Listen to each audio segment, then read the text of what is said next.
Hello everyone, this is Ranjan Kumar Kalindi. Welcome to the man maker. और आज हम लोग बात करने वाले हैं एनसीएल में आए हुए जॉब के बारे में। एनसीएल में एक परमानेंट जॉब वैकेंसी आई हुई है। एनसीएल यानी कि नॉर्थ कोल्डफील्ड लिमिटेड, इसमें परमानेंट गवर्नमेंट जॉब आई हुई है।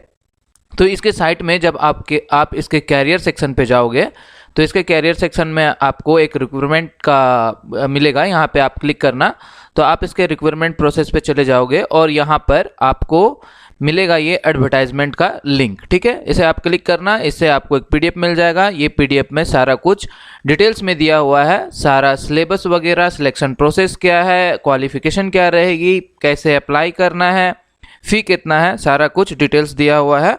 वो सारा कुछ अभी हम लोग डिस्कस करते हैं डिटेल्स में। ठीक है, तो नॉर्दर्न कोलफील्ड लिमिटेड, इसमें देखो जो आई हुई है ये परमानेंट जॉब रहेगा आपका।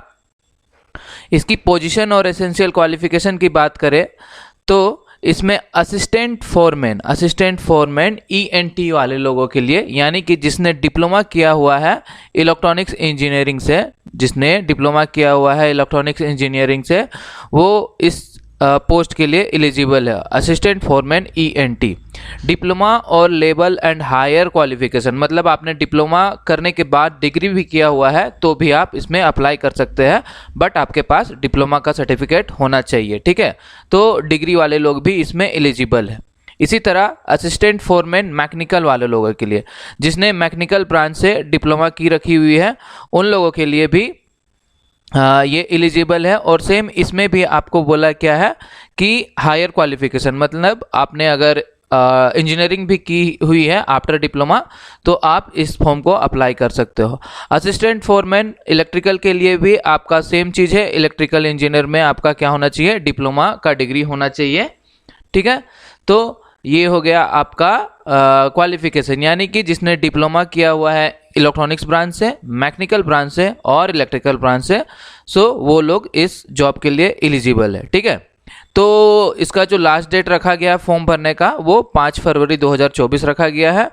पोजीशन की बात कर ले, नंबर ऑफ वैकेंसी कितनी आई हुई है, तो असिस्टेंट फोरमैन इलेक्ट्रॉनिक्स वाले लोगों के लिए बात करें तो इलेक्ट्रॉनिक्स वाले लोगों के लिए टोटल जो पोस्ट है, टोटल पोस्ट 9 रखी गई है। टोटल पोस्ट कितनी है, टोटल पोस्ट 9 रखी गई है। ठीक है, और मैकेनिकल की बात करें तो मैकेनिकल वाले लोगों के लिए टोटल पोस्ट 59 है।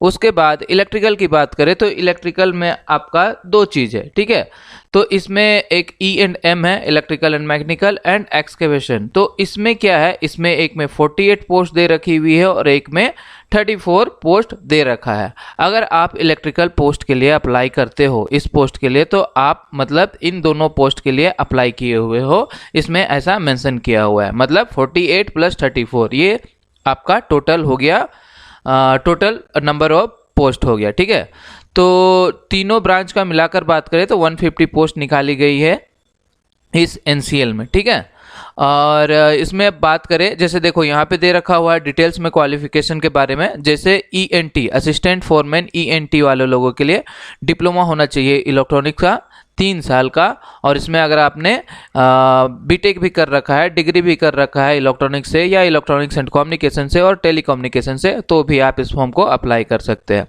अब एलिजिबल कौन नहीं है, तो other than electronics means diploma में आपने, अगर आपका इलेक्ट्रॉनिक्स है तभी आप अप्लाई कर सकते हो, और इसके अलावा जो भी ब्रांच है, इंस्ट्रूमेंटेशन, इलेक्ट्रिकल, कंट्रोल, ये सारे लोग एलिजिबल नहीं हैं।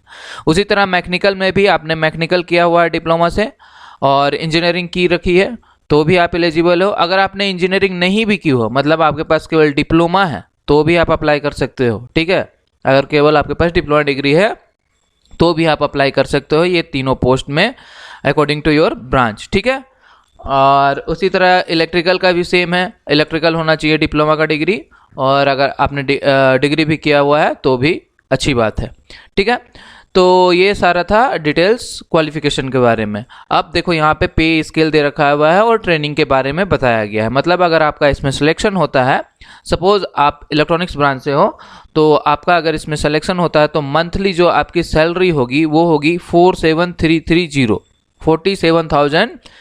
₹330 पर मंथ। ये ट्रेनिंग के टाइम पे, 1 साल का जो आपका ट्रेनिंग चलेगा उस टाइम आपको इतना सैलरी मिलेगा, ठीक है। इसके अलावा आफ्टर ट्रेनिंग आपका सैलरी इससे ज़्यादा रहेगा जब आपका परमानेंट पोस्टिंग हो जाएगी। सो तीनों का सैलरी सेम है at the time of training.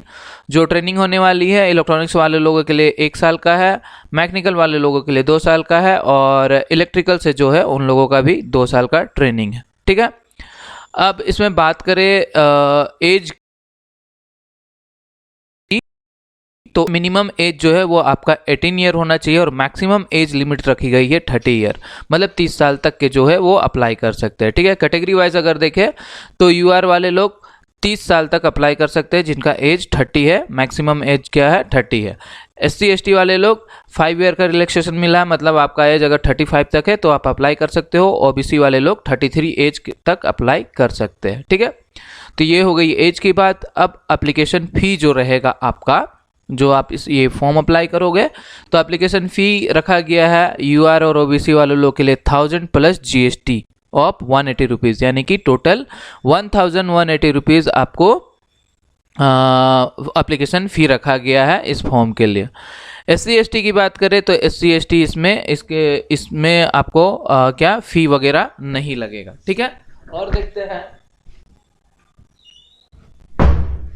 और बात करते हैं एप्लीकेशन फ़ी के बाद सिलेक्शन प्रोसेस की।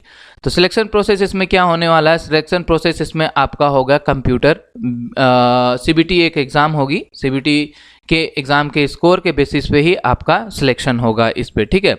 तो ये जो कंप्यूटर टेस्ट होने वाला है आपका, कंप्यूटर बेस्ड टेस्ट जो होगा, इसमें आपको 100 मार्क्स के लिए 90 मिनट का होगा। 100 मार्क्स का क्वेश्चन रहेगा जिसमें आपको टाइम दिया जाएगा 90 मिनट का, और इसमें 2 सेक्शन होंगे, section A and section B। Section A जो रहेगा वो आपका 70 MCQ question, 70 multiple choice question रहेंगे, technical related, means related to your branch, okay. And section B जो है उसमें आपको general knowledge, general awareness, reasoning aptitude वगैरह ये सारा क्वेश्चन रहेगा 30 मार्क्स का, ठीक है। तो 2 सेक्शन रहेंगे A एंड B। तो इसमें आपका टेक्निकल और नॉन टेक दोनों आने का है, ठीक है। और इसमें जो है मार्क्स रहेगा, 1 मार्क्स दिया जाएगा हर क्वेश्चन का, और इसमें कोई भी नेगेटिव मार्क्स नहीं रखी गई है, ठीक है। तो ये हो गया आपका सिलेक्शन प्रोसेस के बारे में भी। अब कटअप की बात करें तो UR के लिए जो मिनिमम कटअप रखा गया है वो है 50 मार्क्स, और SC ST OBC वगैरह के लिए जो मिनिमम मार्क्स कटअप रखा गया है वो है 40 मार्क्स, ठीक है। तो ये सारा है। आफ्टर जब आपका हो जाएगा क्या बोलते हैं कंप्यूटर बेस्ड एग्ज़ाम, ये होने के बाद स्कोर अच्छा रहा आपका तो आपको डॉक्यूमेंट वेरिफिकेशन के लिए कॉल किया जाएगा, ठीक है। देखो ये वाला पार्ट में साफ साफ मेंशन किया गया है कि अगर आप असिस्टेंट फोरमैन इलेक्ट्रिकल ट्रेड के लिए अप्लाई कर रहे हो तो इसमें जो 2 सेक्शन रखा गया है, एक्सक्वेशन एंड E&M, तो आप इन दोनों के लिए अप्लाई कर रहे हो, ठीक है। सो ये हो गई ये सारा डिटेल्स। अब बात करते हैं हम लोग जो इसमें अब सारा कुछ हो गया, इसको अप्लाई कैसे करना है। आपको अप्लाई करने के लिए इसके साइट पे जाना है, साइट में जाकर कैरियर सेक्शन के रिक्रूटमेंट में जाके आपको इसका लिंक मिल जाएगा, वहाँ पर जाकर आप इसे अप्लाई कर लेना, या फिर नीचे जाकर डिस्क्रिप्शन बॉक्स में देखना, मैं वहाँ पर अपना मतलब इसका लिंक डाल दूंगा, डायरेक्ट वहाँ पे क्लिक करके आप अप्लाई कर सकते हो, ठीक है। और डेट देख लो, डेट कल से शुरू होने वाली है 15 जनवरी 2024 से, ठीक है। आज नोटिफिकेशन रिलीज किया तो मैंने सोचा कि चलो अपडेट कर देता हूँ। कल से फॉर्म इसका आप अप्लाई कर सकते हो, और डेट जो रखा गया है 5 फरवरी 2024 को इसकी लास्ट डेट रखी गई है। और जो आपका एडमिट कार्ड डाउनलोड करने का डेट और कंप्यूटर बेस्ड टेस्ट का जो डेट वगैरह है, ये सारा कुछ आपको वेबसाइट में डिक्लेयर कर जाएगा टाइम टू टाइम। अब देखो इसमें जो है सिलेबस भी आपको डिटेल्स दे दिया गया है इस PDF में। तो जैसा कि पहले हमने डिस्कस किया कि इसमें 70 मार्क्स का 70 क्वेश्चन रहेंगे, और 70 मार्क्स का जो है टेक्निकल क्वेश्चन होने वाला है, मतलब रिलेटेड टू योर ब्रांच। तो इसमें सारा डिटेल्स आपको इस PDF में सिलेबस सारा कुछ दिया हुआ, ठीक है। ये PDF आपको इस साइट के थ्रू भी मिल जाएगा, नहीं तो आपको मेरे टेलीग्राम चैनल पे मिल जाएगा ये PDF, जाके सारा देख लेना। इसमें पूरा सिलेबस डिटेल्स दिया गया है। जैसे कि ये हो गया आपका टेक्निकल सेक्शन। फिर आपको नॉन टेक वाले सेक्शन में जैसे 30 क्वेश्चन 30 क्वेश्चन यहाँ पे लिखा हुआ है 30 क्वेश्चन, तो ये 30 क्वेश्चन में आपका general knowledge, general awareness, reasoning और क्वांटिटेटिव एप्टीट्यूड ये सारा कुछ रहेगा। ठीक है, तो ये सारा डिटेल्स था आपका एनसीएल में आई हुई जॉब वैकेंसी के बारे में। तो इसको अप्लाई कर देना। डेट जो है आपको 5 फरवरी की रखी गई है लास्ट डेट। कल से इसका फॉर्म फिल करने का प्रोसेस शुरू हो जाएगा। ठीक है, ओके देन, थैंक यू।